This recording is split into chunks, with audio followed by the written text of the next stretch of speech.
Good afternoon, Owl parents. Mr. Hagedorn here with our weekly update. Before we get to math, we have officially scheduled our end of year awards and our community celebration. We'll do a little activity, invite the parents in.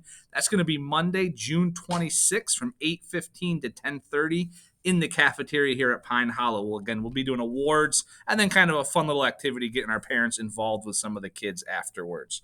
All right. As far as math goes, unfortunately, Monday and Tuesday, we are taking another NC check in. Don't ask me why they scheduled them so close together. That is not my call. That is a Wake County call or a state call. I don't know. But they will have NC check ins Monday and Tuesday. For the rest of the week, Math 6 Plus, we'll be continuing to talk about data and statistics and how we can represent data using histograms. We'll talk about some boxed plots as well next week. In Math 6, we're going to start our unit on data and statistics.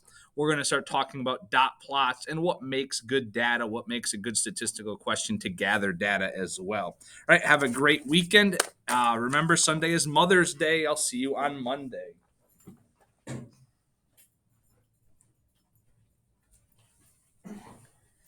Hello, Pine Hollow parents. So for this following week, for our ELA class, we only have a quiz on Monday. So as long as students are caught up in their reading, they should be ready for the quiz.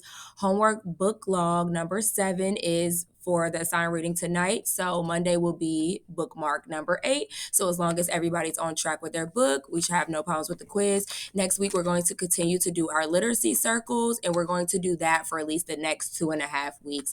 That's all I have for you guys. So just make sure that your kids are reading, and that's all. I hope you guys enjoy your weekend and happy Mother's Day.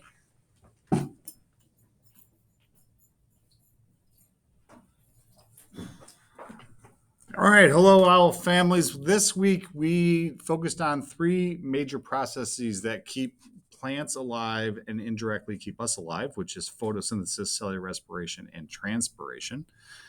We did different claim and evidence activities. Kids built visuals from these, and then we ended today with a check-in. So on Monday, we are going to move in a similar direction but different. We're going to talk about dormancy and tropism. Dormancy is when you see that grass turn brown over the winter and you see the leaves drop their leaves. But it's also when you go buy those seed packets in the store, those are dormant seeds.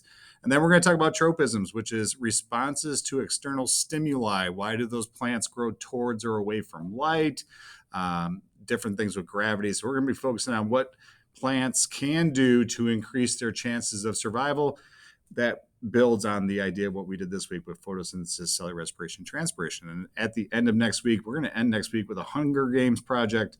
Kids are going to build what they think is the most powerful plant, and they're going to put it in the arena just like they do in the Hunger Games. And we'll see whose odds will ever be in their favor. I'm hoping much disaster will happen. But either way, have a great weekend. Hopefully we stay dry. Hunger Games. Oh, it's fun.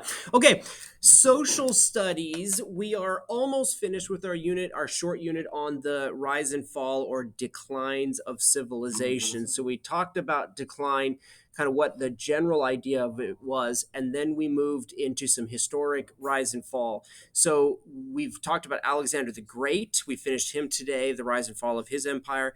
We've started the Mongol Empire, the rise and fall of the Mongol Empire, and then early next week we'll finish the Mongols and we'll talk about the rise and fall of the Roman Empire. And we'll probably be done by midweek next week with the rise and fall of the Roman Empire. After that, we have this long unit that carries on right to the end of the school year on the Middle Ages, the Renaissance, and the Reformation, which kind of gets kids ready to kind of take off into 7th grade. So that's what we're working on in social studies class. If you have any questions, please let us know. If not, have a lovely, lovely, lovely weekend and enjoy Mother's Day.